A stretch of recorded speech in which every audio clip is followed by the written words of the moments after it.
First of all, I just want to welcome everyone to this first ever, for us anyway, the Band Room Podcast live interview on Facebook Live.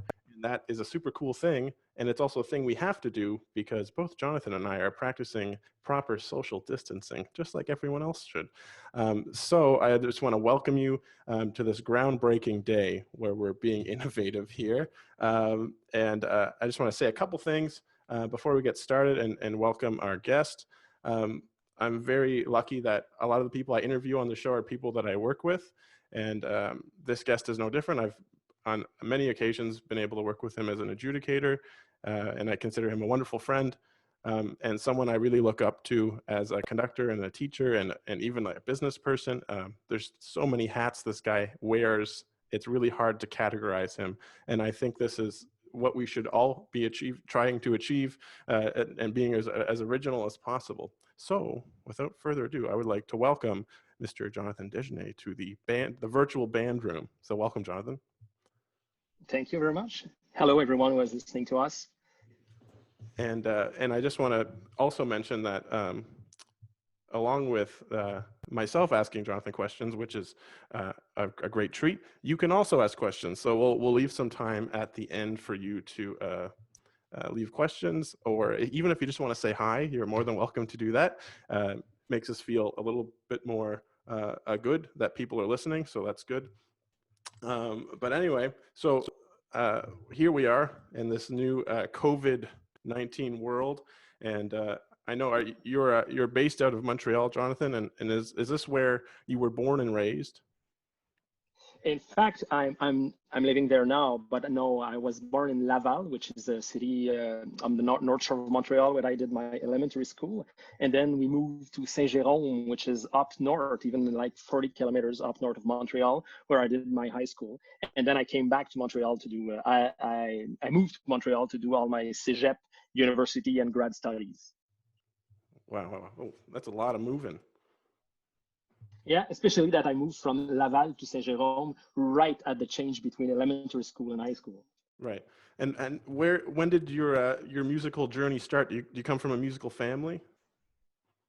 No, I would say not at all, but let's say I'm the only one pursuing a career in music, but I always, as long as I remember, I always had a natural tendency toward music, toward listening and almost composing also sometimes. I remember myself when I was in elementary school, we had like basic music classes every week, and it was one of my favorite parts of the school because I remember we had those all those Orff xylophones everywhere and a lot of little auxiliary percussions, and I was always fascinated by rhythms, by learning to read those half note, quarter notes, eighth notes there.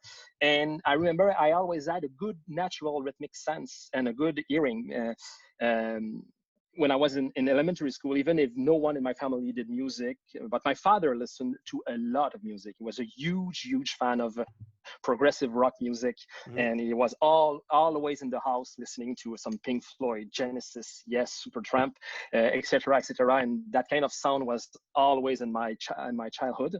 But I remember being always fascinated by music when I was in elementary school, even if we had basic music lessons. Like there's been a little anecdote that comes to my mind is where I think I was in grade 8 or something like that, and we were doing a little Christmas show on the classroom, and I decided to take a little Orff xylophone, and I wanted to play O Tannenbaum. Okay, you know this little Christmas song, and I remember I started on C, so I was doing C, F, F, F, G, A, G, A, B, A, G, A, B, and I didn't know that was like a little mode, and was like, something is wrong. Da, da, da, da, da, da, da, da. And then I asked my teacher in the music room, can I go in the box where we have a lot of little mallets, replacing mallets? And I found the B flat, which I didn't know at all. It was a B flat, and I replaced it on the xylophone. So it's one of the first anecdotes I remember that I had a natural sense of hearing in music. And then after that, I remember my parents, when I was in elementary school, bought me a little basic, like cheap organ, like 2-octave organ with little sounds that I had a lot of fun playing. So that's as long as I remember being introduced in music for myself. Yeah, so even from an early age, you were already arranging and composing and changing things. Yeah, yeah, we can. But I remember I found it so funny that it felt for me like the B was a wrong note. I say, how come there's a wrong note in O Tannenbaum, and then no, this is the right note, and I didn't catch at the time what I was doing. It's all subjective.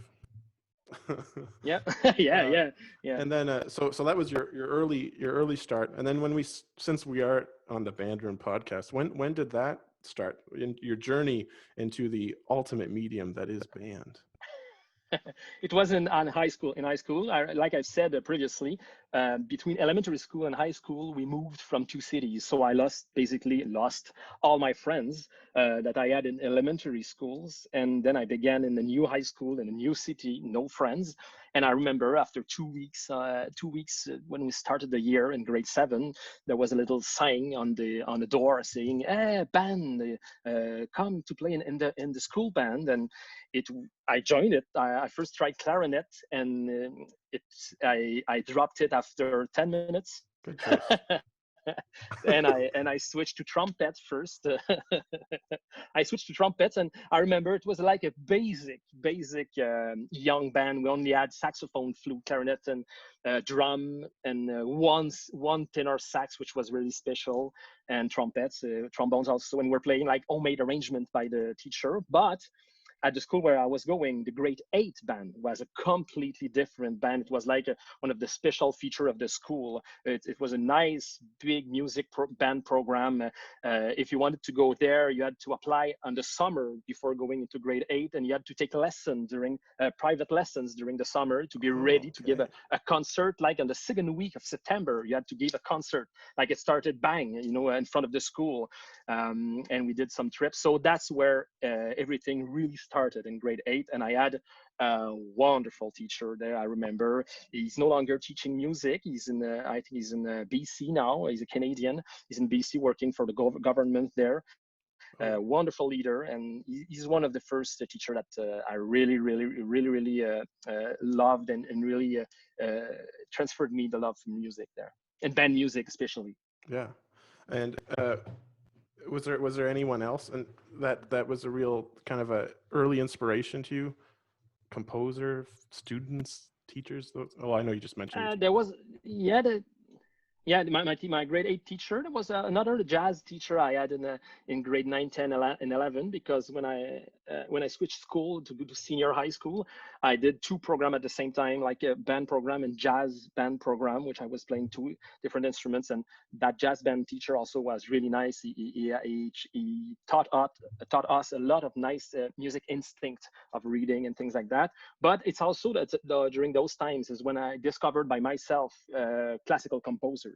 Mhm. So I bought myself some CDs at the times of I discovered Beethoven, Stravinsky, Rimsky-Korsakov, Mahler, Bruckner also, and I was, what is that? And then I really enjoyed that. And then I was making some. And what's really funny is that I was still listening, and I'm still now also to like progressive rock music, because I was really influenced by my father with that, and I was doing some comparison. I remember I was like, this chord progression in Symphony Number Three. I was doing some comparison there that I enjoyed. So I would say, like in my high school, it's when I discovered by myself all those composers. Right. Yeah. And it's really wonderful, and it's I've talked to music teachers about this that are so lucky to get students like that have their own pure personal curiosity that kind of chase Yeah, after yeah. things by Hmm. themselves, which is great. And Yeah, then because I would say I didn't have a lot of music pushing in my background, in my family, and things like that. It was really a personal curiosity by mhm, myself that I developed by myself, mainly. right. And then as you mentioned, uh, whenever talking about your upbringing, your musical upbringing, uh, in Quebec you have the cégep. So uh, was it from there you decided, hey, I want to try this at a more advanced level at Uh, university? In fact, a bit before, because the cégep in the Quebec education system is what I would call the elementary university. Okay. It's kind of elementary university or junior university. So once you choose a cégep program, you're already beginning your professional life. So it would be in grade 10 and 11 that I chose it was obvious for me that I wanted to go in music. And I remember all my friends in high school were like, "Oh, Jonathan, you're going to apply in the music program in this city." And I remember something really funny. The day that we had to fill out the form to apply in a CEGEP, I choked and I applied in computer science because, because everyone around me, not everyone, but there was a lot of influence around me saying, "Don't go study music. You won't have food. You won't have no money. If you want a future, blah blah blah." And when we're younger, we're easily influenced sometimes by that kind of conversation. So I remember the day that we had to fill, I choked. And even after that, my friends were like, "No, you're lying. You applied in music. You're lying." And then they saw me going with them in another CGEP in computer science, and they were like, "Really? You did the switch?" So I've got a complete computer degree science Oh, at a wow. CGEP level. Yeah, but like programming from late 90s. So I'm not quite up to date. Yeah. It's like my And internet then, connection you're making fun of. yeah, the dial-up connection. Wow, I had no idea. By the end of that, and yeah, no? And by the end of that music programming degree, when I was doing like working in a company, at the end, I'm like, no, there's no way I'm gonna sit from 8 to 5 in front of a computer screen in the office. So then I decided I'm going into music, and then I switched back to music. That's why I'm kind of 3 years late in my studies. If I follow the normal Right, right. year curriculum. No, no. The path to success is like this, not like this. Yes, yes, exactly. But still, still Yeah. now I still use a lot of my computer programming degree in websites and things like that, in the way I conceive a program something sometime. Oh, wonderful. And then whenever you did go to university, you were at University of Montreal first as a Yeah. composition major. And was that right out of CEGEP that you knew, like, I want to go straight into composition? In fact, it's more like a jump. I jumped like this in composition because in music I was always fascinated by a lot of things, by composing, teaching, singing, playing, but especially teaching. But I always knew that I wanted to teach. I wanted to have a lot of how can I say that, a lot of music knowledge and background before teaching. And for Hmm. me at the time, the Quebec music education programs in undergrad music education programs were not offering me what I wanted as a music background before teaching. So I wanted to go deep into an intense undergrad music program. So I chose composition at University of Montreal, which is an awesome composition music program there with a lot of different perspectives and things like that. So that's why I chose to go into composition. But at the same time, I always enjoy composing, finding chords and things like that. Right. Oh, great. And was because certainly most myself and others know you as, I don't want to put you in a hole, but as like a, mainly composing for band. And we're going to talk about other things that you compose for, especially now. But even in those early stages, is there a Jonathan Dagenais string quartet or something like that? No, I've done some string arrangements, some things like that, but I'm mainly a band composer because obviously I fell in love when I was in high school with that color, with that sound, with Hmm. that type of writing. And yeah, but yes, I compose also for percussions and cymbals and things like that are arranged. But my main area of composing is the wind orchestra composition. And for me, it's a really important, in fact, important part of composition because it's a specific ensemble color, which is really not the same than a symphony orchestra Hmm.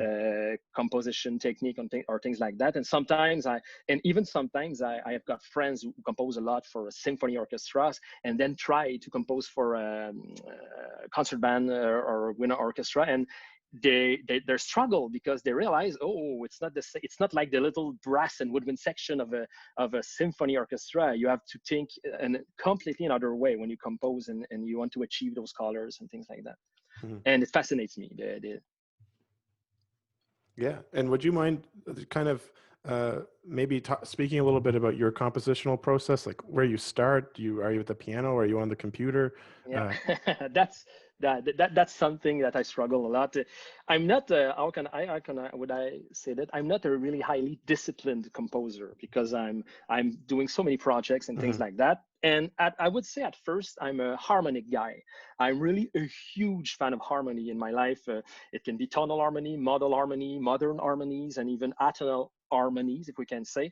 But for me, it's always been a part of expression, because we can have as listeners music, and depending on our music knowledge, um, you may be somewhat you may be how can I say that? I have some Google Translate problem now.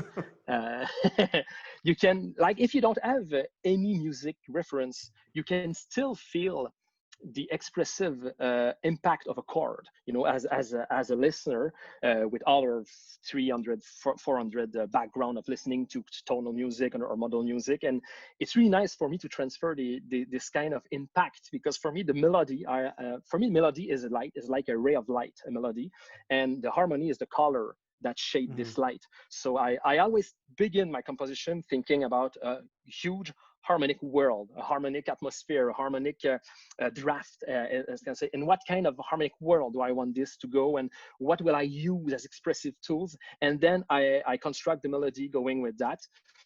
And in terms of more like straight composing, I almost always start on a paper staves, where I use staves. Okay. Yeah, I use high woodwinds, middle woodwinds, low woodwinds, high brass, middle brass, low brass, and two staves for percussion. Oh, yeah. And starting from that, I extrapolate. After that, I do some doublings and things like that. And I use my piano, for sure, that you can see here. I use my piano to find the chords, and I always try to hear my orchestration in my head, not using the different softwares, MIDI sounds and things like that, because I force myself to hear those sound, hears those how it's going to sound, that octaves between the trombones and the trumpet. That's this kind of laser sound that Yeah. you can. So I try to achieve to hear and advance those sounds. So that would be my composition process, my main basic composition process. Oh, wow. And it's really interesting if we go back to what you were talking about, your early music influences, and hearing, all the music from your dad, and then all the composers you were talking about.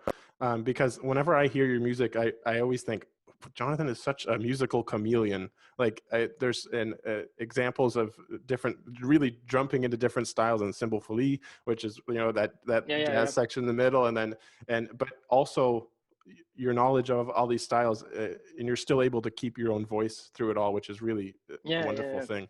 And one thing I really wanted to ask you about was just maybe we have some composers, young composers, or composers in general listening. And what happens if you ever get stuck on an idea, or you don't know where to go? Is there any part of the yeah. process that's a little trickier for That's you? that's the story of my life, because I really enjoy composing. I love composing, but it's so hard composing. For me, it's hard because it's a deep artistic, intellectual, artistic, creative process that requires a lot of energy. And I'm not a job composer, meaning I cannot say, okay, this morning I just I wake up, I'm going to do 9 to 5, I'm going to compose this piece. No way. If like I'm not creative, or I'm not like I'm tired and there's nothing, I'm going to compose crap. So I say, no, I'm going to go play video game. I'm going to go play video game today. But in the opposite, I can wake up in the middle of the night and this is a wonderful idea. And then I go to my piano, I write some things, and my wife is like, what are you doing? It's 3 a.m. And like, shh, I'm composing, and something like that. So it's really difficult for me.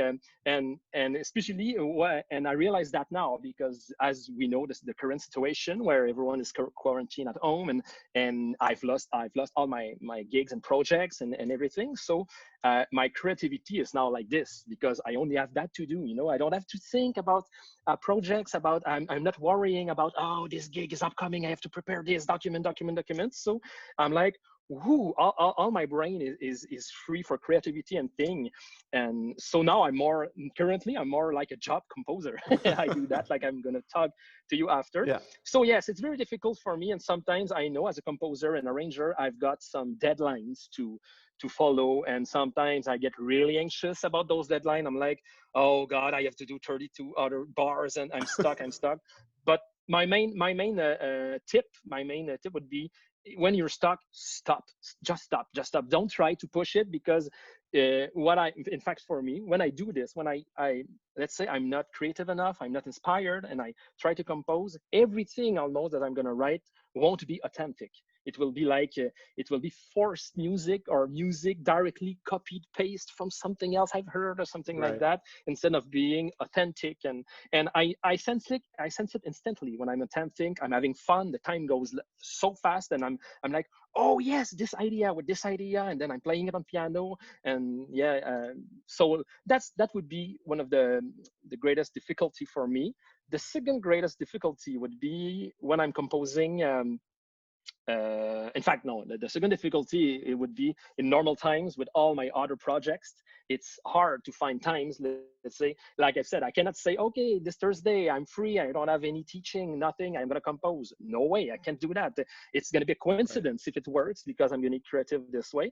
And also, when I'm composing for young bands, meaning grade 0.5, grade 1, grade 2, it's it's so hard, but so fun at the same time, because you have this latitude to be expressive and creative. It's like being stuck on those walls in a grade 1, and hey, come on, do something creative, and you have to walk in this space, and you have to follow a lot of rules, and about technique, about registers, about the clarinet break and things like that. And at the same time, you have to do something interesting, something pedagogical, something creative, something artistic with this space. So it's hard. Every time I finish a grade 1, I'm exhausted. I have to go to Cuba for 2 weeks or something like that. Not anymore. And in fact, yeah, not anymore. But I love to compare that to, like those tonal harmony classes or tonal counterpoint classes we take in undergrad classes, Mhm. the basic classes where you get to follow the rules, really the rules, and learn the rules. And after that, you can just take those walls and let go the rules. When you understand a rule, you have all the arguments to break that rule. It's the same thing for me composing grade 1, 2, and 3. I follow those rules. I try to be as creative as possible, because when we think about this, it's for sure, for me, I find it easier to compose a grade 5, a grade 6, or a huge piece, because you have all the latitude you want. You have those millions pencils of creativity you can use, instead of having 5 colors and with 5 different sharpening tools. If I can use those images. Yep. So yes, those would be my two main difficulties when I compose. Wow. Yeah. No, that's really great. And you jumped into something I wanted to talk about, which was writing for different level groups, because so often you talked about being a career composer, and I'm not going to go on to name names because we'll get ourselves in trouble. But it's so easy to write, it's so easy to write a piece a week, which we'll talk about. But Yeah. and really becoming repetitive, or giving someone a really sucky part, like fourth clarinet or something like that. So it's nice. It's not nice. It's great to hear you talk about just how hard it is for you, and how important it is for you to kind of put these really great performance aspects in for students, and learning aspects to your pieces. And it's not just, a piece Yeah, to make them yeah, work. yeah. It's so important, because for most of them, it's the first contact they have with orchestral music. So why we have and like I've said again, in this space, to give them a little bit of everything that we find in huge symphonies with great composers, like artistic aspect, aspect, even if we have to be stuck in this. So, but it's hard. It's so hard. But at the same time, after composing a piece of this level, I gain more than composing like a 20-minute grade 5 piece. Personally, I gain more from that. I'm like, whew, okay, that is it, you know. Yeah. And we were talking about this before, and I think that during this very strange time, you've talked about how, you know, all of our gigs are canceled, because we were supposed to work together twice this year, and then both Yeah, times ended up yeah, getting yeah, yeah, canceled. yeah. And I feel like during this time, even myself, on my students, I say, oh, use this time to be productive and improve yourself and all of this. And you've done this in an interesting way. Can you mind talking about your COVID composition project? In fact, it's oh yeah, it's a project. I can say that it's a project. Is that, like I've said, because I'm stopped and I get all those creative this I'm really inspired, if I could say. So I'm gonna say, okay, it's time now. It's been some few years that I wanted to like cut a bit of my projects to compose more, like I've said, grade 1, 2, and 3 for young bands, because I've composed quite few grade 4 or 5 and things like that, and it's been a while, and especially now that I'm with Alfred Publishing, I said, okay, I have to compose more young band stuff. So what I decided to do is, when I'm inspired, which is most of the case now during those time, I'm trying to compose one piece per 2 weeks, or maybe 3 or 1, depending on the level. And I take like free commissions, meaning if a teacher from a school somewhere in Quebec in Canada say, hey, my school would like this nice, we have this nice, I don't know, this nice tree behind the school, which is a symbol of blah, blah, blah, blah, blah. And it would be nice to have this. So if that person, that teacher sends me like, I want this grade, this would be the ideas, the theme, this would be maximum like 3 minutes. And every 2 weeks, I pick one and I said, okay, here's your free commission. I compose that, and eventually I want to publish those pieces. So for me, it's like, you give me your ideas, I compose something. Not that I'm not inspired by Mm-hmm. ideas, it's just that I'm say, let's take that. So I finished one last week. It was after 1 week and a half, a grade, I call it a grade 0.75, because Points. it's right in the middle. Then it's right in the middle between, for me, and all the Alfred Publishing parameters. It's between a 0.5 and a 1, more a 1, I would say, but still an easy one. And it's called Cardassia, which I tried in it to put all those elements that I've told you, like expressivity. It's really hard. We have 5 or 6 notes per instruments. Question, answers, contrast, thing like that, but basic. Now I'm currently finishing my second work, which is called Spring March. A little funny and March, and it's spring now, but no one can enjoy spring now, Yeah. almost. So Yeah.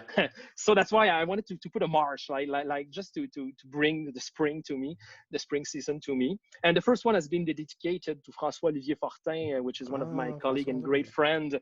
Yeah, François Olivier, Yeah. who teach at Collège Esther Blondin, and he's doing an awesome job there teaching. So I wanted to give my first COVID-19 piece to him. The second one, the Spring March, is going to be dedicated, and that I'm telling that now as a primeur. I don't know how to say that in English, like Yep. as a scoop to the Pensionnat Saint-Nom-de-Marie in Montreal, with teacher Emmanuel Ouimet and Isabelle Fournier, which are 2 great teachers on a nice school. So I'm giving they love to play marches. Every time they go in festivals, they start with a march, the Right. classic the classic thing. And I'm not personally a huge fan of marches, but it's been so nice to compose that. And after that, I'm starting the third one I'm doing now. It's a grade 3.5, and this one is a personal project. I've stopped for the 2 next week. I'm going to stop taking that, and it's because I saw on the internet 1 week ago. I don't remember which media was that, but it was a video montage of a lot of cities around the world, footage of cities around the world, and all the cities were deserted completely, and it was a really touching videos. There were Montreal in the video also. So I began composing a work called a slow work. It's going to be my first slow expressive work called Ghost Cities, Wow. which will be dedicated to everyone in quarantine, everyone who was affected, or everyone who lost someone, or everyone touched by the COVID-19 in any way possible. It can be they lose their job, they lose a family member or something. So it's going to be called Hmm. Ghost Cities, and it's a slow expressive piece there. Right. And eventually all those pieces will be, I wish, published by Alfred Publishing, which is now my new publisher there. So Right. that's it about this project. But after that Ghost Cities piece, I'm going to go back and taking, okay, give me your ideas, I'm going to Right. commission a piece for you. Yeah. Oh, now you'll So have that's it for this project. 1,000 emails in your inbox after this. That's how Yes. confident. That's how many people are listening to this thing. I already had the request to compose another Let's Go Band, like the Let's Go Band sequel to be Oh, to. okay. That's what we need. Yeah.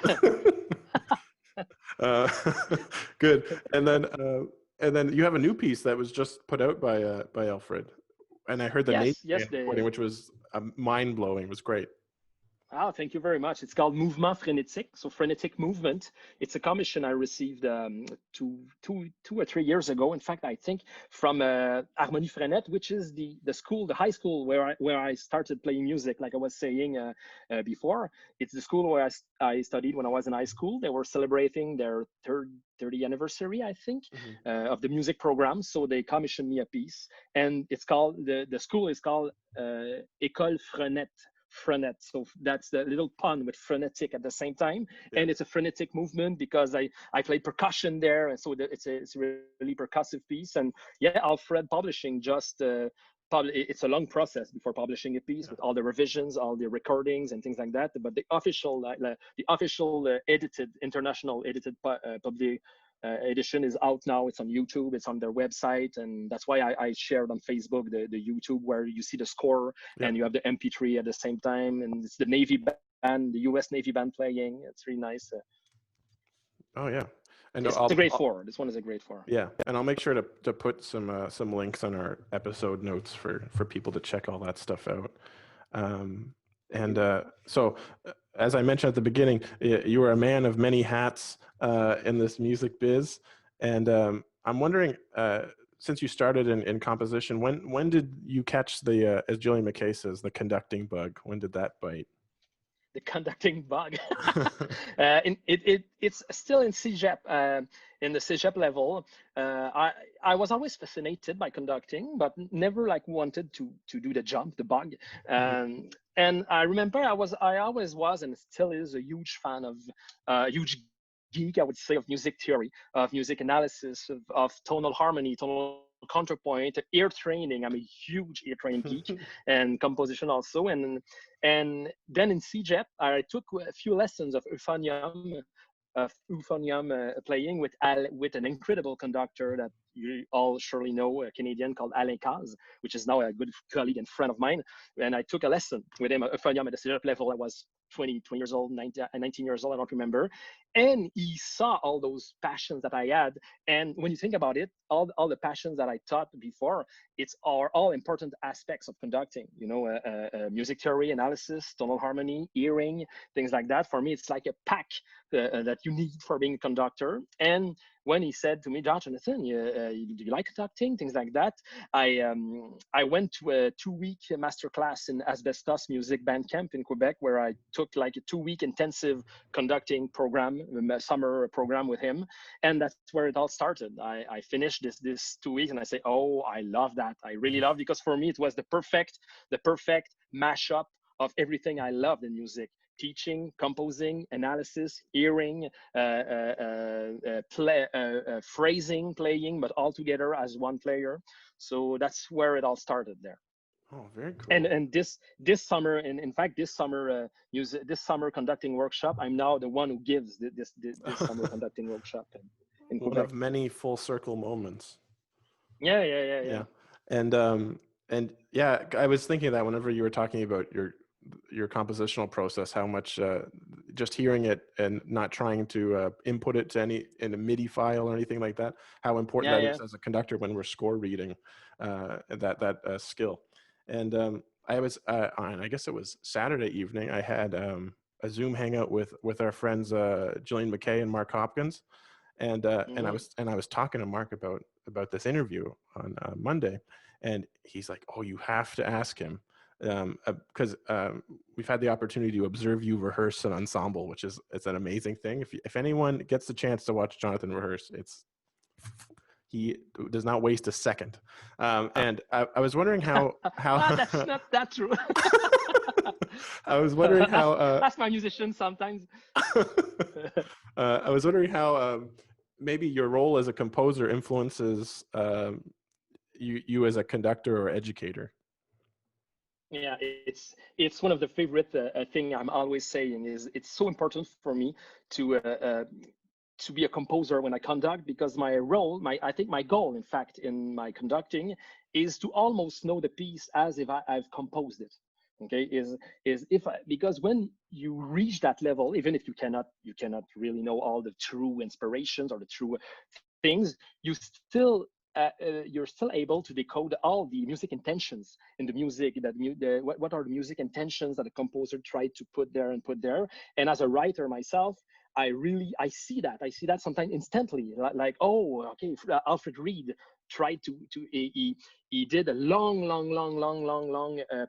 transition going to that chord, because for him that chord is a nice color in what he did. And yeah, it helps me a lot as a conductor, because I develop instantly those composition moments that I transfer that with my gesture right after that. Hmm. Yeah. Okay. Great. And I guess I first heard of you as kind of doing a lot of guest conducting things. But before I get to that, because I really do want to talk about that, I want to talk about some of the groups that you regularly conduct. And much like your career, the variety in genre and style and Yeah. kind of groups is also very different. And the first one I want to talk about is one that is really interesting because, as everyone, I have a little bit more time on my hands, and since then, I was telling you, I took out my Game Boy, and I've been and I've been playing. I just finished Ocarina of Time. Now I'm on to Majora's Mask. But you conduct this really cool Nice. video game orchestra in Montreal. And I was wondering if you could talk Yeah. about that a bit. Yeah, it's a really nice project that I'm conducting since 2015. I think, yeah, 2015. It's an ensemble dedicated to video game soundtracks, and which is really nice because, yeah, sometimes we think, video game music, it's beep bop beep beep beep, some little basic things, but it's way more than that. And the fun that we have is sometimes we play those beep beep boop pieces, but those pieces add 2 or 3 tracks to be expressive, and now we have a complete orchestra to go further than that and explode, make it explode the colors. So it's a wonderful playing opportunity, because every concerts are 100% homemade arrangements that we do. So it's all stuff. I'm doing some arrangements for them, and we have an incredible team of arrangers composed of people from the ensembles and people outside. We have Laura and Travia with us, which is often with the video game live orchestra tour around the world. She's writing for us and things like that, and it's an incredible project because sometimes we have a lot of fun, because a lot of players in the ensembles are video game geeks. So there's a really special like complicity we have around that, and they're kind of crazy a bit also, and it's really fun. And yeah, and a really nice aspect of this ensemble is that it brings to concert halls a lot of people that wouldn't go usually to concert halls. So, I'm conducting also the OVNI, the UFO orchestra, which I'm going to talk Yeah. about to you about later, which is a really high level, really high level wind orchestra. And sometimes, as we're still a wind orchestra who plays the normal wind repertoire, we struggle sometimes to have a lot of people in the audience in it, which is perfectly normal. But sometimes with the video game orchestra, we do some sold out almost every time. That, like, we did twice sold out the Montreal Symphony Hall in Montreal, the Maison Symphonique of Montreal, which is 2,400 people, Yeah. and it's an incredible concert atmosphere. It's like a rock show but Yeah. orchestral that you have in the audience. And a lot of times people are like, they come like to the Montreal Hall Symphony Orchestra Hall and are like, wow, we have that in Montreal. They didn't even know about that or something Yeah. like that. So for me, it's one of the most important artistic mission of this orchestra, because it democratizes a bit of the music without being too easy. We don't, because sometimes the arrangements we're playing are really, really well crafted Yeah. and well done. There's some nice music elements in it. It's not like a cheap pop commercial show, or I don't want to judge any commercial shows or things like that, but there's an artistic depth, because when we choose to play, like, let's say we say, okay, we do a Zelda concert, which we did one last May. We try to find an artistic progression in that concert, and to really relate that with the story, and we go even further in the projects, because sometimes there's some video game ensembles that only play like best of, and that's it. And you see Skyrim, you love that. Mario, love that. Zelda, you love that. But then we want to improve the artistic experience in the video game orchestra. Like last year, we did a 42-minute symphony for wind and choir on one Zelda game, Oh, from wow. on Zelda: A Link to the Past. It Yeah. was awesome, awesome. We had an incredible choir, 120 young singers, really professional singers, and it was awesome. And the arrangement is fabulous. If you have a chance, it's on YouTube already. It's called Hero of the Past. The Hero of the Past is the name of the symphony, Okay. and we did the premiere in Montreal last May. So Wow. that's about it for the Yeah. Well, yeah, it's like it's a gateway drug. yeah. Get them in the Yeah. door. Yeah, I remember I played the video games live show when it came to Toronto at Massey Hall, and it was just Yeah. jam packed. And I've never Yeah. Yeah. thought there would be people screaming at me like that, but it happened. Yeah. And It's like a and rock show. yeah, and someone got hit in the head with one of those giant Pokeballs that were getting thrown around. It was pretty exciting. No way. Yeah, yeah, violinist, boom. But yeah, and then other than that, and you were talking about your other ensemble, the unidentified flying. Yeah, yeah. It's a pun. In fact, it's the UFO orchestra, the unidentified wind orchestra. In French, the pun works because UFO in French is ovni, so it's the same thing. Orchestre avant non Okay. identifié, which is a wind ensemble I've co-created 15 years ago. Phew, that goes fast.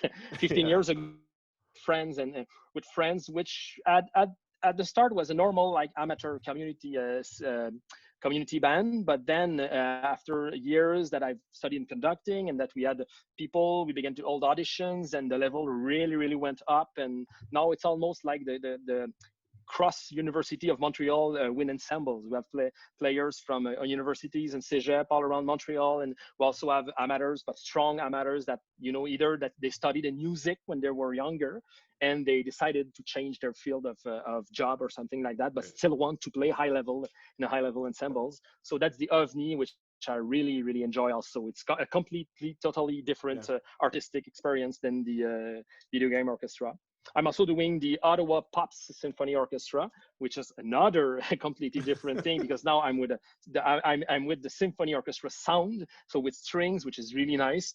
And it's really a pop orchestra, meaning they not pop in terms only of pop music. They try to choose pop repertoire to bring people to the audience again. So musicals, Disney, it can be Star Wars, it can be also, they do like a story time of a symphony where they do like Pierre et le Loup, Peter and the Wolf, or thing like that. Toccata and Fugue in D minor, something like that goes around Halloween, things like that. It's really, really interesting.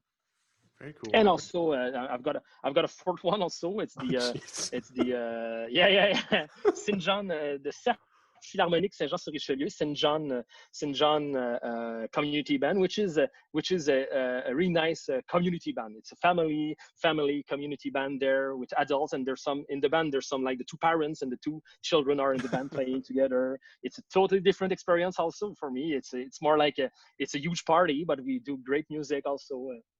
Right. And as someone who's conducting both strings and winds, do you find anywhere there that maybe your preparation or the way that you speak in rehearsals is that different? Not, I would say not that much. You know, I've got this conversation often with some fellow conductors of mine and some friends. For sure, in my preparation, it's not the same because now I think I have to think and hear a different sound in my head. I have to hear strings, and so I have to really think about what type of bowing do I want, what type of sound unity I want in the style of bowing, and I really have to focus on all the string parts, but you know, for me, there's almost no difference between symphony conducting, band conducting, choir conducting. It's my personal opinion. It's the same language, but with a different accent. If I can compare that to language, Yeah. there. Um, you know, when you conduct, you want to show a sound. Your goal is to show a sound. You show a musical intention that your player can instantly understand and play, and in a clear and unified way. So yes, the gesture will change a bit because of the response of the response of bowing and compared to the response of mouthpiece or things like that. But for me, it's minimal. It's still the same language. I know I've spoke with some colleagues that for them, oh, choir conducting is something else. It's really this whole universe of choir conducting. Yeah, but for me, it's still the same. You use the same. Yeah, you use the same. You want to show the same thing. You want to achieve the same goals, and so it would be more in the preparation, I would say, because I'm a huge geek of score preparation, score analysis, score studying, and things like that. And I don't study my symphony scores the same way I study my wind scores, I would say. Yeah, I was like, maybe we should have you back for just a whole thing on score prep. Yeah. In fact, there's two conferences I give on the subject because I'm a huge geek of that. That goes with my music analysis, music theory geekness. I would say so. Mhm. Yeah, about score preparation and things, which I always prepare my scores with a nice scotch or beside me Oh, to make good. it the things more relaxing. And Well, that's the idea I of, sound like an well, alcoholic now. yeah, that's the one problem about doing this Facebook Live thing. There's no room to edit. It's just whatever comes out Whoops. comes out. One thing I wanted to You talk mean? about Oh, was you mean we're live? oh, whoops. Okay. One thing I wanted to talk about was after University of Montreal, you were at McGill. You already talked about studying with Alain, but Yep. one thing that's really cool, and I've had a couple of guests that I've spoken to this season where they've kind of had this full circle moment where, in your case, Alain was on sabbatical, and a couple of times already you've been there for the whole year working with the wind orchestra. And I was wondering if you could kind of talk about that and how that was for you, being the student and then becoming the teacher, and just Yeah. that experience. It's really quite special, I would say, especially that I was still at the same university. It's not like if I began teaching in another university or something. Mhm. Especially that the first time I did it, there were still some students in the ensembles that were my colleagues, my colleagues, and now I had to be the teaching figure for them. So it was a bit harder the first time, and I was Mhm. really young. I just finished my master. Like I think it was 2 years after my 1 or 2 years after I finished my master first time, but it's an incredible experience because you really have to go deep and fast in the professional world of conducting, because especially at the university level they want to do all the ensemble productions as professional productions. Mhm. So it was an awesome experience, especially at McGill. And when I did it again a few years later, it was completely different. Now I was really the teacher, and I really dived in instantly like that. I've got more. I had more experience, also more conducting experience, more teaching, a lot more teaching experience also. So yeah, it's quite incredible doing this jump. Yeah, no, it's very cool.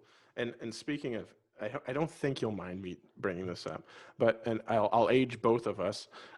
But I was I was an undergraduate student at Mount Allison University, and I remember I would stay there in the summers, and I remember there was one summer that the National Youth Band of Canada was rehearsing at Mount Allison University, and I remember creeping down the hallway there in the basement to the band room and poking my head in and seeing this guy on the podium, and that was the first time I ever saw Jonathan Dagenais in the flesh, and I, and through last year when we were working together in Hamilton, um, you mentioned to me how young you were whenever you did that, and I was wondering if how did that affect anything, and also just what an honor it is to conduct, one of the great national wind ensembles in the country. So I was wondering if you could just talk about your time with the National Youth Band. It was quite an incredible experience, especially that when I received the email. I think it was a phone call. I don't think email were existing yet. When I received the phone call to do it, I was in a shock. I was like, is this a joke, or is this because for me, when you do the Canadian National Youth Band, you have to be at least 60 years old. No, maybe not. Careful, Colin we're Clark in would trouble. be angry against me. Yeah. And I was really honored to do it, and it was an amazing experience because it's still an honor band, but you are 2 to 3 weeks with the students, and with really high level serious students that want to do a really nice ensemble experience. So there's a bond. There's a really quick bond going on between me and the group, and in fact, with any group I work with, it can be a normal group or honor band. I try to find the bond as soon as possible, because for me that's one of the goals of teaching and of conducting. And it was a tremendous experience, especially that I've brought this year when I did that Polytechnique, one of my more advanced work, which is a grade 5, based around the Polytechnique massacre that was held in Montreal in 20 years ago, 1989. And I made them watch. I remember I made them watch in the middle of the first week or something. We were at Mount Allison there. I made them watch the Polytechnique movie that had been made in Quebec, which is in French, but I added the English subtitles, and everyone was in a shock. And since that time, starting the next day after that, the rehearsals were never the same on the piece, because everyone was really like, okay, this is what the piece is about, because everyone know what is Polytechnique at some point, but this movie really shows, and in some crude way sometimes, what happened there. Yeah, it was an amazing experience. This National Youth Band, I was so honored to have been selected, and especially that I was beginning my professional life as a composer, as a teacher, and as a conductor. So I was really touched by the fact they asked me to do it, and yeah, it's going to be your turn soon. Yeah. Next on the list. You hear that, CBA? There you go. Yeah, and no, that's really cool to hear. And we'll move on to the third hat that you wear. There's the hat rack is getting amazingly full. Is an adjudicator, and that's where we work together most. So I was just kind of wanted to talk about your role as an adjudicator, and maybe if we can give some tips and tricks to our friends listening on a couple of the kind of big factors musically and technically that you're listening for in an adjudicated performance at festival. Yeah, well, I began adjudicating 10 years ago, and now I'm educating in many festivals there. And all adjudicators I met, when I meet one, like I meet you and others, we all have our things we really focus, and we really like to focus. We still have the same basic concepts, but for me, there's 3 things I always want to hear. The first one is for sure sound quality, because for me, sound quality is like the first handshake in a job interview or something like that. And I speak of sound quality, meaning I always adapt myself of the band I have. Like if I hear a grade six band, for me, the sound quality for sure is gonna be the same than a grade 10 or 11. But how do they produce sound? How do they achieve it? So, and it's part of everything after that, the way they produce sound. After that, how will it affect the rest of their playing? And the second thing I'm really focusing when I adjudicate is team playing. For me, team playing is one of the basic thing in concept teaching when you play in an ensemble. So in terms of team playing, in terms of balance, who's offense, who's defense, if we compare that to sports. So they to have their active listening always on. As soon as they have their active listening on, they can relate to each other and play as a team. And it's a great game when you think about that. So team playing in terms of dynamicity. A lot of people I've worked with know I'm a freak about articulations. I'm a freak about that, about clarity and unity of articulations. You can ask my friend. I'm sure some colleagues of mine who are listening now are going to laugh because they're going to say, yeah, he worked at my school, and I remember hearing that. Because for me, it's the way you talk, the way that the clarity of the message you transmit in music comes from the style, clarity, and unity, and also expression. The last thing I really focus on its expression, because for me it's always important to find the music contained in every passage, on every note, every rhythms. There's music somewhere, and you have to find it, and you have to transmit it to the audience and share. And that's why we're artists. We want to share something, but if you share something with no content, what's the meaning of sharing? So Mhm. so I always want to find what's the message, what do you want to share. And also that for me, nothing, I mean on the contrary, everything in music has a direction. Everything has a direction.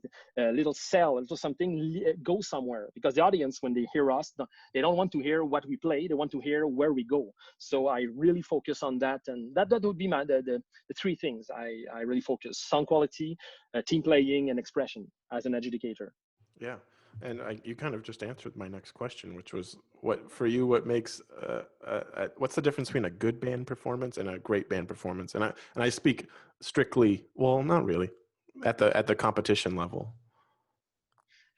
In fact, it's all those things, obviously, when I hear all those things, but it's when an ensemble go further than what I call the 90% bar, meaning that in life, I always find that in life, in anything we do, any projects, artistic or not, we always, and more, I think, we always achieve satisfaction when we reach like 90, 85%. Like, oh yeah, this is well done. I gave my 85%, but not in art for me. In art, in music, and in that artistic process, you have to go further than that, because we try to achieve perfection, we try to achieve a beauty, we try to achieve all those things. So when I hear that in a performance, I'm like, okay, they go more than 85, they go in 90 and 90 or something.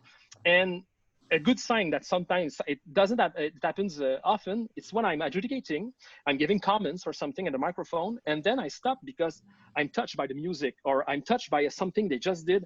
When that happens, for me, it's okay, they're in the game, they're really, really in the game, because I don't focus on their team playing, I focus on the message they're sending us together. So yeah, that would be all those elements refined together. That for me makes the difference between a really good performance and an awesome performance. Yeah, and I told you the story that once I was I was adjudicating, and that happened. I put my pencil down and just listened, and I started crying and tearing up a little bit.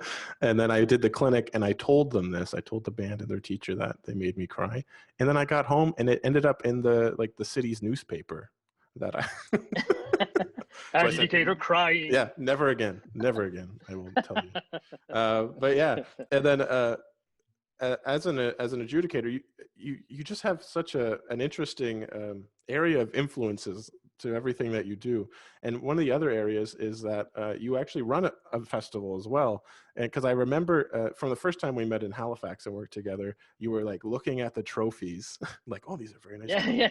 Then in Hamilton, you're looking at Yeah, the screens that tell you when to go in the yeah, room, and it's yeah, just it's really interesting just to watch you at festivals, yeah. just trying to pick up everything to improve your own. So I was wondering if Exactly. you could talk about your role as an administrator now at Yeah. Music Fest Quebec, and how maybe your role as an adjudicator across the country influences your festival. Mhm. Well, you already said most of it, meaning that since 2016, I'm the artistic director and coordinator of the Quebec Provincial Music Fest, and and I was adjudicating there since 2011, I think, and I took the relay of Michel Fortin, who was the previous artistic director, and I took the relay after that, because I told him, I said, Michel, if you retired in the following years, I would be interested by this job, because if I, in little parenthesis, if in my life I had to quit music totally, one thing I would really, really love to do is administration and event managing. I really enjoy doing that. I like to think about all the details. All like, for me, it's a big structure, and in when you think about that, it's not that far from composition. It's the same way of resonating in my head without a creative.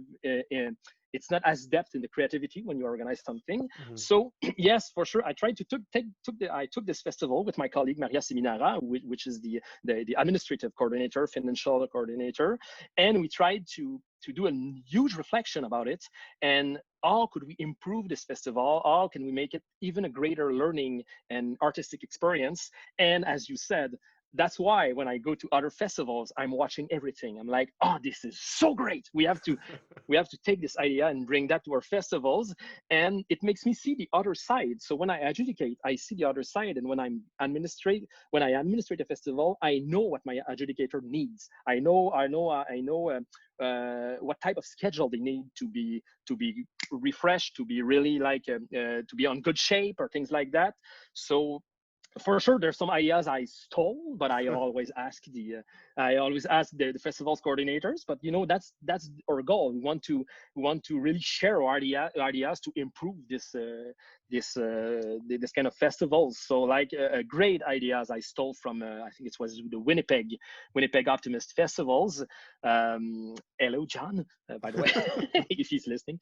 It's they have when a band is in front of you, like the adjudicator, you receive on a paper in front of you the music context of this band, meaning who's that band, how much do they have private lessons, how many times a week do they see each other, the teacher have how many years of experience teaching. So you read that, and then it influences the way you're going to adjudicate them after that, because sometimes you say, okay, they missed school for 2 months because of I don't know what. So you cannot adjudicate them the same way you would adjudicate like a music specialized program or things like that.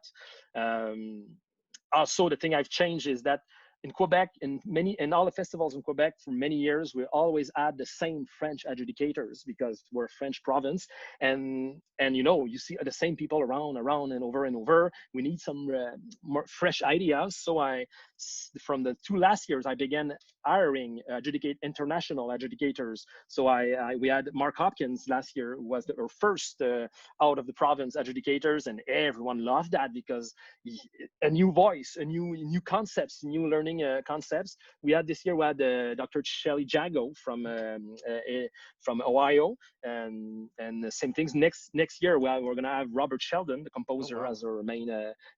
So I'm writing to a lot of people. Julian McKay. I mean, also, it's been 3 years in a row. I'm asking her, and she wasn't available, and things like that. So that's kind of thing I want to improve. Also, we're gonna also put and starting next year, the clinic is part of the evaluation, meaning Nice. yes, you receive a bronze, silver, or gold, but the way that the students react in the clinic, the way they're attentive, the way they're responsive, and things like that, is going to influence the grade. So if they did a gold performance, but in the clinic you cannot change anything, they're really rigid, or they don't want to do what they fall back to silver, because it's a learning and teaching experience. So it's part of their attitude, and we won't evaluate if they're good in the clinic, because if let's say a band is really bad playing in the performance and they're really bad playing in the clinic, it doesn't change anything. Is the way how responsive they are, how open-minded they are in the clinic. So a lot of things like that, like a little workshop for teachers, like a little miniature Midwest band clinic Mhm. during the festivals, things like that. So that's the way it influenced me being an adjudicator at the same time than an administrator. I always go around and see, okay, as an administrator, what do I want being an adjudicator, and as an adjudicator, what do I want between being an administrator. Cool. Very cool. Yeah. No, that's really amazing to hear. And we talked about this already, but all of our gigs are gone. But I was wondering if you could. Woe is me. No, I'm kidding. I was wondering if you could maybe talk about, is there anything exciting you want to tell the folks about maybe coming up next year? Fingers crossed that we're out of our houses by then. Yeah. In fact, fortunately, almost I would say 95% of all the canceled gigs I had this year were postponed next Yeah. year. So if everything goes well, I have the same thing. Like I was supposed to do my first United States honor band this year in the Idaho honor band, a Right. senior high school honor band, and the manager wrote to me saying it's only postponed to 2021. Don't worry about that. So this is a nice project. I'm gonna have a lot of concerts this upcoming fall, because all my ensembles, all their concerts have been postponed to this fall. So I've got already huge scheduling problems, all fitting that together, and mainly composition. One of the things that this period taught me is that I'm doing too many projects in my life. That's one of the things that this little COVID situation made me learn, because when I worry a lot less about everything, my creativity improves a lot, and I can feel that. I can feel that in my whole body. Like, so I'm gonna decline more things in the upcoming years to focus more on compositions and things like that, because things are really going really great for me with Alfred Publishing and things like that. So and it's nice that we have now more and more Canadian composers writing for wind orchestra. So that would be my main project for next year, but we don't know what's going to happen. Yeah. No, that's wonderful. Yeah, fingers crossed that all that Yeah. happens. And one thing that I was talking about a couple of weeks ago with the Bandroom podcast, the episode we did last month, was maybe making available more resources. And you have a super cool resource that's available on Facebook, because I know that a big problem often that I get from music teachers is not knowing, new music or where to look.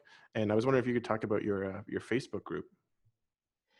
Yeah, in fact, I've started that I think 5 years ago, because few of my colleagues there in Quebec knew that they all knew that I'm adjudicating in other provinces, and they said, Jonathan, when you hear a nice piece, take a photography of it with your iPhone and tell us about it. And I did that just for fun, like one time, and I said, oh, this is interesting. I could do a whole concept around that. So now I've got a huge Facebook group called in French, Répertoire for Concert Band, Suggestions of Jonathan Dagenais. So Répertoire pour Harmonie, Suggestions Jonathan Dagenais, which are all my favorite pieces I've heard going in festivals and not in festivals I saw from the last 5 years. When I open a score, and sometimes even if the performance is good or bad, I can still say, oh, this is great music or something. So I take a picture of it. I put a small description, like 200 words, about why do I think this is an interesting piece for teaching or just for artistic reasons, for expressiveness. I write a little text and I post it. And I did also a nice, there's a Google Sheet link in the group, which goes to all the pieces with date that they added. And I'm building a kind of personal syllabus with that. Okay. So this is one of the tool I do. I got also my website, and starting next week we'll begin with Twig Music and Yamaha Canada. I'm gonna give some free Zoom music conference about score reading, score study, and we're gonna give few conducting lessons, like this afternoon fermatas and cutoffs and release and things like that. So with Twig and Yamaha, it's gonna be starting next week. They have to announce that this week, so to have more and more online resources about that. But the Facebook repertoire group is really nice, and I'm planning to translate it, but it's a long run to do that, because I should have thought about it first when I started the group, but it's all in French. So I've got a lot of the English teachers in the group, but sometimes they write to me in private, can you translate for me what you said about this piece? And I say, okay, no problem. But I think I'm going to translate the whole thing. Yeah. Well, sometimes that Facebook translates a little iffy. I was like, what? He did not mean that. Yeah. But no, that's really helpful. So yeah, once again, I'll make sure that all those links are available to everyone, especially for the upcoming events. That sounds super cool. I had no idea the webinars and all that stuff with Twig and Yamaha. So I'll make all those available for people to check out. But I thought one of my last official questions before.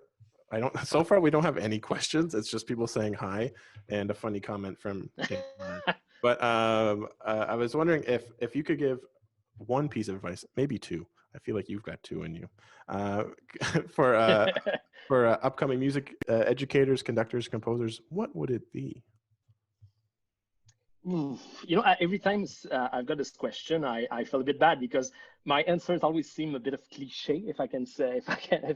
But what my first thing would be to never forget the fun part of teaching and making music.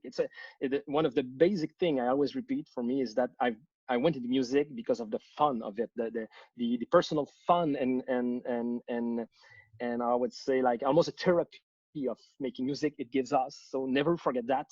When you have a band in front of you, the fun that they want to have, and with doing a serious music. And also this one sounds a bit cliche, I think, but it's really true for me, to always not necessarily love the students, but always yeah, love the musician and the students that you have in front of you, because that's part of the basic relationship of creating something together. We have to trust each other. Trust has to go both ways, and this is part of understanding of loving each other on that on that matter, and sometimes I know that it's been repeated. It's been repeated a lot of times, but sometimes we only think about it, but we don't feel it. And for me, it's a huge difference to understand it, but also feel it. To really just dive and just know that you have in front of you, like, sometimes 40 different students with 40 different personalities, 40 different love broken heart stories, 40 Yeah. different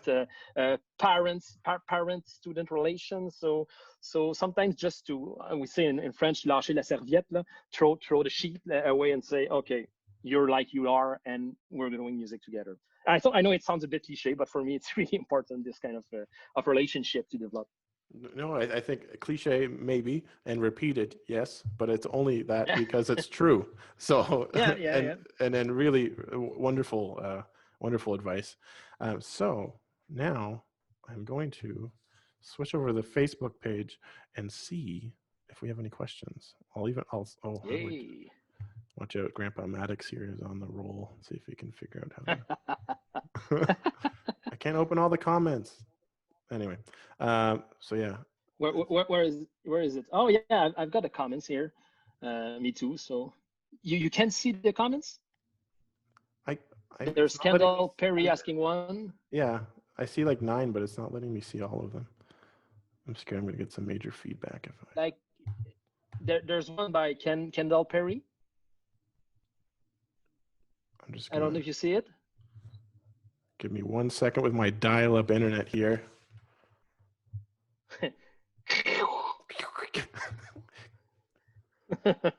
Oh, for real? Okay. If you want, I can read the question from Kendall Perry. I see the question in my screen. Only the appropriate ones. Yes. Oh yeah. Okay. How do you decide what orchestral colors to compose? Do you write it based on experimentation and feel, or is it calculated beforehand? Ooh, that's a good question.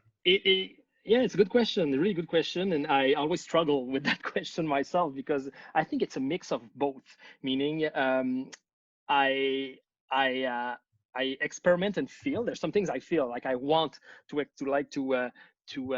achieve a big dark sound. I want those low brass or something like that with a bass drum. But also I calculated beforehand to achieve contrasts, to achieve also recurring concepts, recurring elements in the orchestration. So it's a bit. I think it's a bit mix of both. And in fact, that goes even further than that. For me, it all relates to composing, which is for me a balance between rationality and expressiveness. You have to feel things, but you also to think and craft things and calculate things. And so it would be both in terms of orchestral colors to compose. But I love experimenting. Also, I also love, like a lot of composers and arrangers, to steal some colors, meaning like, oh, Stravinsky did that, it was amazing, let's try that also, without copy pasting what he did. But sometimes in my work, when I do that, I put a little asterisk saying little homage to, Yeah. I love to give the credits for those colors and things like that. Like, I really like a color that I try to achieve sometimes is, for me, the composer David Maslanka, that is a well-known composer. For me, sometimes he uses what I call acid woodwinds orchestration, and I tried that sometimes in my piece, like this acid sound. It's the way I feel it personally, but yeah, it's always a mix of feeling, of thinking, and of crafting for me. This color thing. Wonderful. Yeah, that acid thing could be taken many different ways. Yeah. Yeah. And we have a There's question. one. Oh, sorry. Yeah, you go. I was about to say there's another question. Yeah. Oh, yeah. From our friend Dan Horner. How do you Yeah. Hello, Dan. maintain energy levels? You're so busy and your work demands passion. How do you keep yourself from wearing out and staying sharp? Meditation, exercise, reading, non-musical hobbies, morning wake-up ritual? That is such a good question. It's an excellent question because I reached a point in my life where I had to really ask me that question myself. And for me, the way I achieve that is first of all exercise. I'm a huge road cyclist, road bikes cyclist. That's the way we say that in English. Road bike. Yeah, Yeah, that's it. that's right. Right. Hello. Yep. Okay, sorry, there was a delay, and I do a lot of workouts at home too, and also it's really important, like Dan said, to have non-musical hobbies. Like I play video games. Sometimes I need, with those huge days, to just stop everything, sit on my couch, and play like Final Fantasy or something like that. Oh yeah, I really need that. So I have a busy schedule, yes, but I always find time in the schedule to have personal time with my wife, alone, doing some things, like some things that some people would say is not how can I say that, it's unproductive things, if I can say, like just Facebook on my couch or something like that. Every time I'm doing that, it's like a reset button for my brain. But I would say mainly is the road bicycle and workouts and video games would be my main way of letting things go. Your wife says you're hyperactive, and it helps. Yeah. she's listening to that. Yeah. Yes, and I'm also hyperactive. Yeah, it helps. It helps. I don't know up until what age I'm gonna be able to maintain that, but for sure it helps when you're hyperactive, because your brain is like a multi-drawer compartment. Okay, open this one, close, open, close, and it's always like this. Yeah. And these days it Oh, creates crazy yeah. backgrounds in Yeah. Show Zoom. us the Teletubby one. Yeah. You really want to okay. Why not? Because with all my orchestras, we're doing like Zoom meetings to talk about the situations and how we're gonna change that. And I discovered the Zoom background, so I'm making a lot of fun like Oh this, dear. Well, that one is. like yeah. Because in fact it's better on nighttime, because when Yeah. it's all closed like this. Let me check that. Oh yeah. There's the Hey, baby. this is really, yeah, there it is. There it is. So yeah, that's it. So I'm like, ooh, hello. So I can be in Star Trek like that. Yeah. Very good. Touch the. So that's really pertinent. Yeah. Yeah. So that's what she was talking about. Yeah. Very Because cool. I'm. So I'm gonna put out one last call for questions. Is there any other questions from our live studio audience?